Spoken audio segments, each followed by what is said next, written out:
Hey, good morning everyone. It's Jay with Journey Vision and I'm out here in Prescott, Arizona. As you can see, it's nice and snowy for me out here and it's been a little chilly.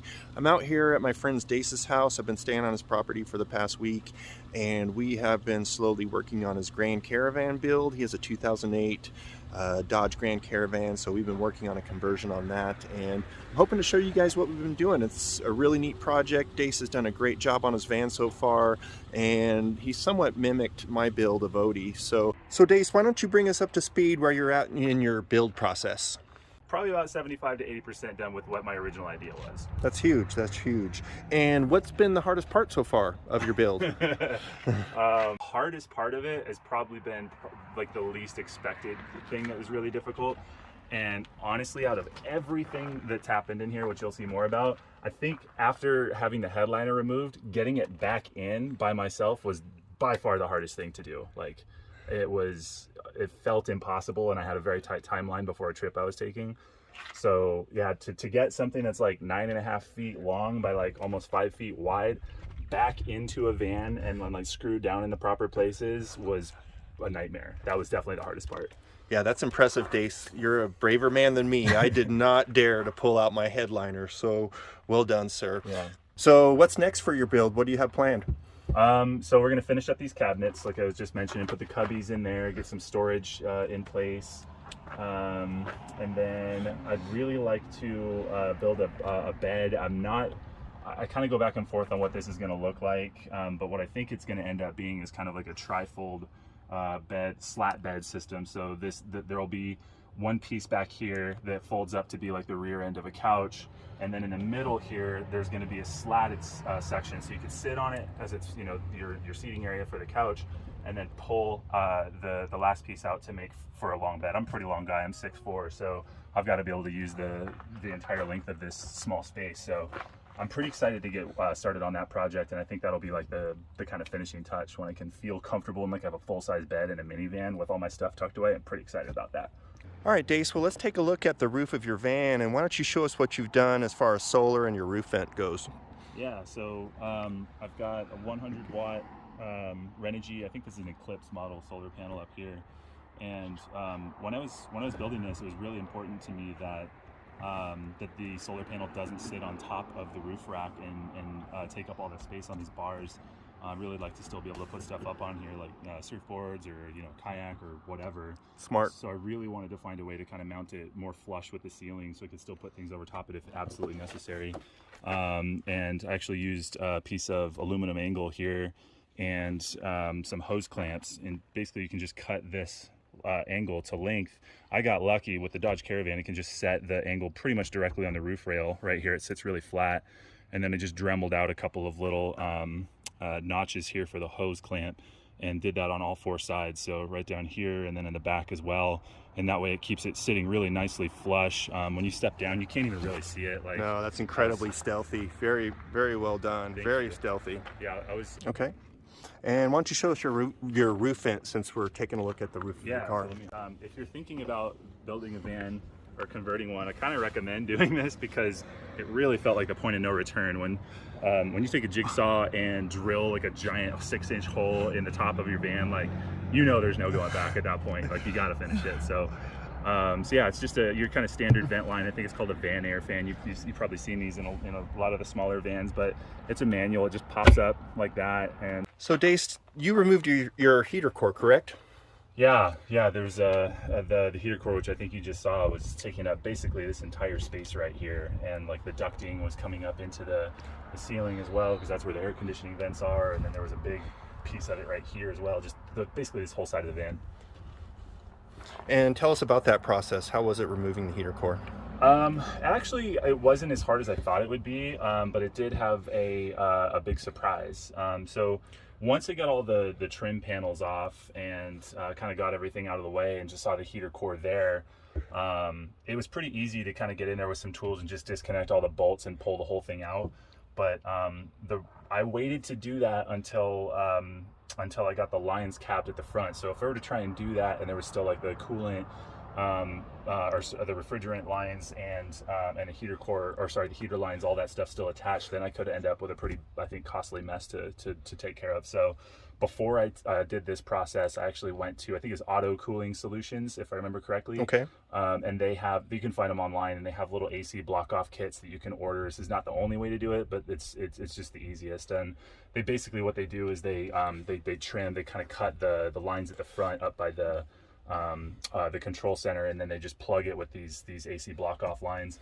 And that way I knew that there wasn't any coolant or anything, and it's going to come back here and kind of create a big mess. So I took it to the mechanic and had that done first. And then once that was done, came in here, just undid the bolts, removed the entire core, took the vents down. They just kind of fell apart. They're giant pieces of plastic.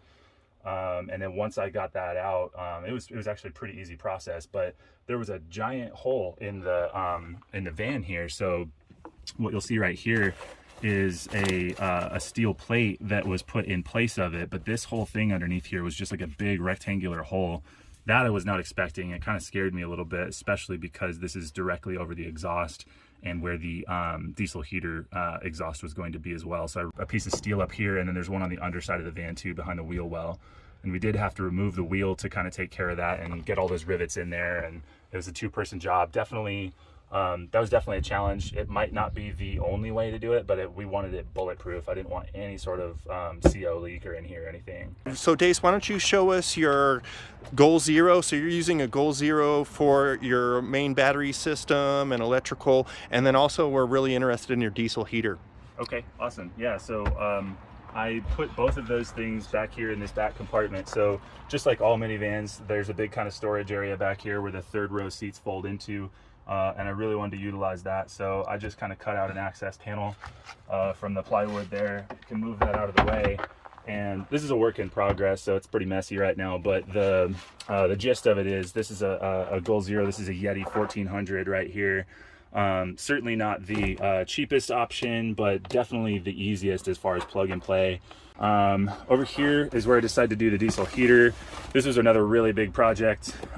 This is something you've probably seen a lot more of in the last year or so. A lot of van lifers getting into these things, and for good reason. Totally recommend this thing. This was such a lifesaver this winter. But yeah, it's a 5K diesel heater. Couldn't tell you the brand. It's from China. They all have weird names, and like who knows which ones are the best ones. But yeah, this basically involved drilling a hole in the bottom. Drilling a hole in the bottom down here, dropping the diesel heater through, running the exhaust and the air intake out there. And then I just tried to keep this really kind of as tight as possible and out of the way so I could still leave this area open for storage. And the duct kind of just runs up here, and I cut a hole in the floor to come up here so that this will go directly into the cabin. This will fit directly underneath the bed that I plan to install as well, so it'll kind of heat the bed frame from underneath. All right, Dave, so I'm really interested in these fasteners that you put in for your quick access panels. Tell us about that. Yeah, so these are just like, I think brushed nickel or stainless steel kind of recessed pulls. I think they're mostly kind of meant for like closet doors and things like that in homes, but I mean, use them however you want. You can kind of just stick your finger in here and pull them up. Nice. Got a bunch of storage space under there. Tons of storage. Got that on both sides. Oh, that's great. That's really nice. So, Love that. Those felt pretty good. I got one on the back too. Okay. And you've also installed some LED lights. Yeah. So, yep. So I've got 2 strips up here. This one's red LEDs, and these ones are the kind of bright white. They're both on different circuits. I'm gonna have little basically little PWM switches here where I can control the brightness of them, so they can be as dim or as bright as I want.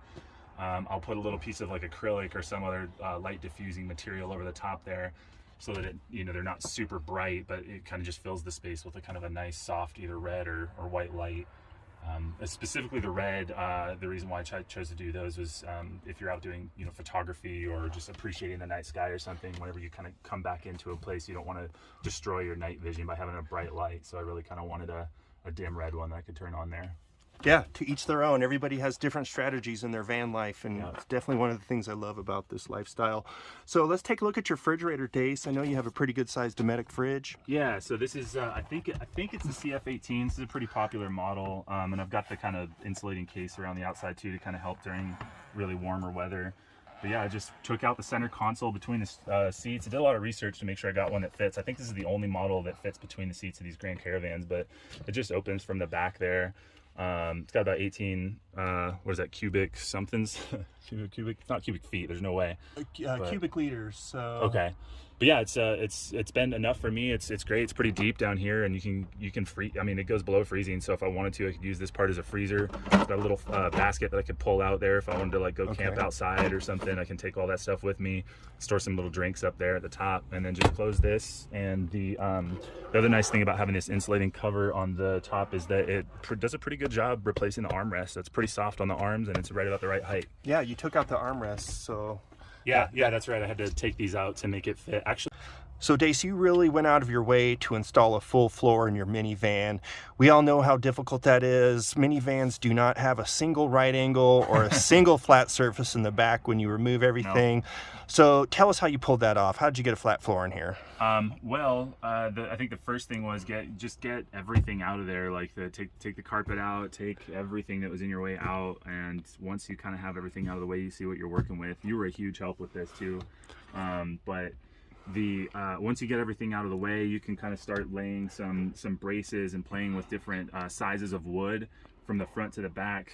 You basically just kind of go horizontally, cut some lengths of wood that go from one side of the van to the other, and you kind of just lay them at strategic points, and it's trial and error. There's nothing sure about this, but you just kind of lay them on there, get a big piece of plywood, and just kind of put it in here and get it to a point where it feels like it's somewhat flat. You're gonna have a little bit of a slope there. I think naturally every minivan is a little higher in the back than it is in the front. But yeah, after all that kind of trial and error, getting all those things kind of in the right spot and feeling pretty good about it, you just kind of drill into the frame. I think we used self-tapping screws and went straight into the metal, anchored all those braces first, and then once we got those in there, then you could slide the plywood floor in and kind of lay it flat and see what you're working with. So now we're at the part of the build that we've been working on all week, which is these cabinets / cubbies.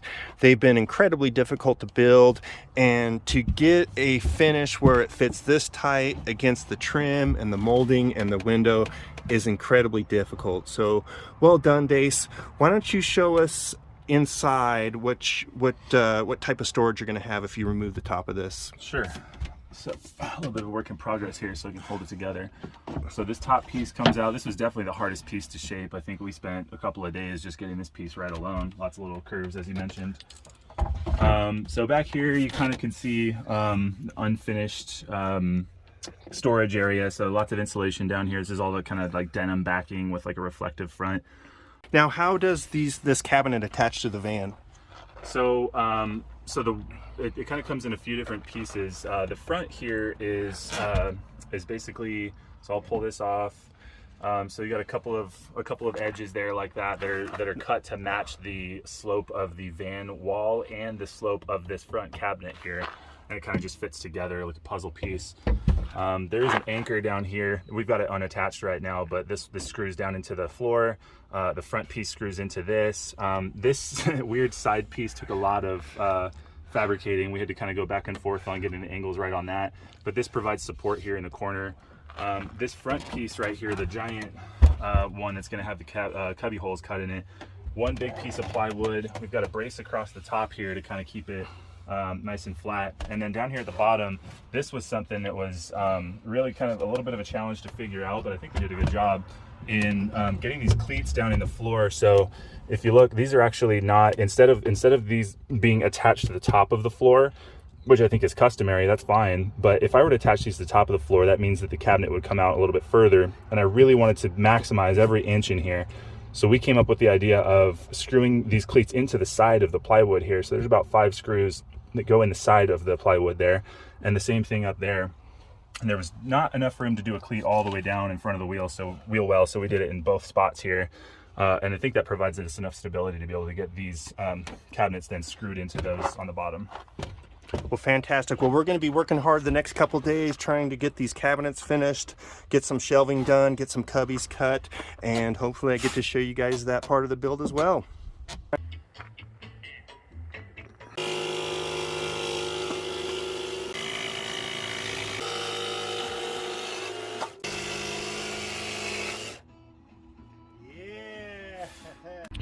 So here's what the back side of the passenger side cabinet looks like. So large cubby here, a lot of bedding's going to go on this side, divider in the middle with another cubby, storage in here, and then cookware on this shelf, and then random storage down in here. All right, so we're super excited to show you all of our progress, and I want to walk you through this cabinet and try to show you the steps that we took to complete this build. It was a lot of work. We probably spent, I don't know, at least 2 or 3 days getting this where it's at right now. This cabinet is about 99% done. All Dace needs to do is come in and do a little bit of finish sanding and of course put the seal on. So the first thing we did in building these cabinets was install cleats to the bottom of the floor to give this main panel something to attach to. So we measured where the cleats would fit. It's not a strip that runs all the way across. There's one right here and one right here, and that allows this board to essentially attach to the floor. Once we had the cleats in, we started constructing this first piece. This was a very big piece. We did some rough measurements. This floor is slanted, so we had to keep that in mind. This is actually lower than here, but we wanted to try to keep everything level up here. So once this piece was done, we moved forward and did this side piece. There's also a corner brace here that I'll show you in the video that we had to install to give a little structure in this corner. And then here is where Dace is going to put all of his controls for, say, his heater or 110 power, maybe his 12-volt power. He'll be able to install a panel right here. So after we got that installed, we worked really hard on this top piece, and it was incredibly difficult to get it level. So we're going to put some brackets in here to pull the back down. But you can see, once we get that bracket down there, this top panel is going to be perfectly level, and that was incredibly hard to do. We essentially based this entire cabinet off of this top piece being level. Another thing I want to show you is how nicely this tucks up against the trim. So that was very difficult. We used a contour gauge to get these angles and then mapped them out on the board as far as where to put the contour. So really nice here. You can see it runs just right up against the foam for the window. So after we had the three main pieces done, this piece, and the top, we were able to start laying out where we were going to put the cubby holes. So Dace was really smart. He decided to do cubbies. If we were going to do any type of drawers or cabinets, it's just so much more work, and truthfully we're just not that skilled. So the cubbies are really easy to do, and when we designed the cubbies, Dace based it upon his cookware right here. So it was really important to him that he can reach in, grab like his plates and forks. This is a nice stacking cook set right here, various coffee items. So all that is right here, and Dace designed this so he could just reach in and grab it. Everything fits really nicely in here.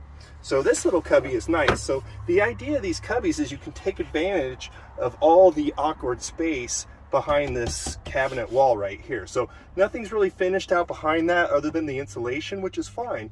You can just stuff your stuff in there and make it fit. So down here, Dace wanted a stove, so we kind of designed that so it drop in there, and he can just randomly put stuff in here as he needs it.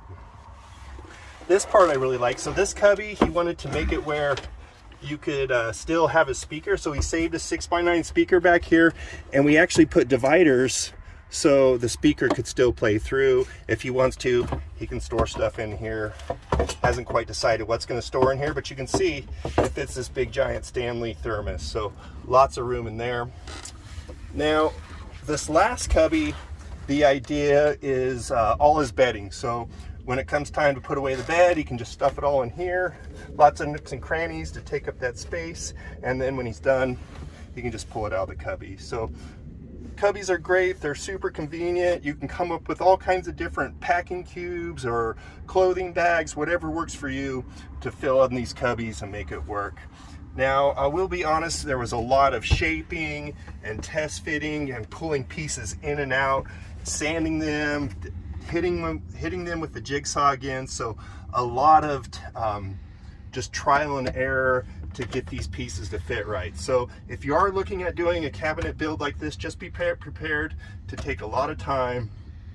These minivans don't have a single flat surface on here, so it just takes a lot of patience and a lot of persistence to get everything to fit as nicely as we did here. So I hope that helps you and gives you a good idea of the effort we put into this cabinet. I think Dace is really going to enjoy it, and just really enhances minivan living that he's looking to do. Absolutely. Now I know I just got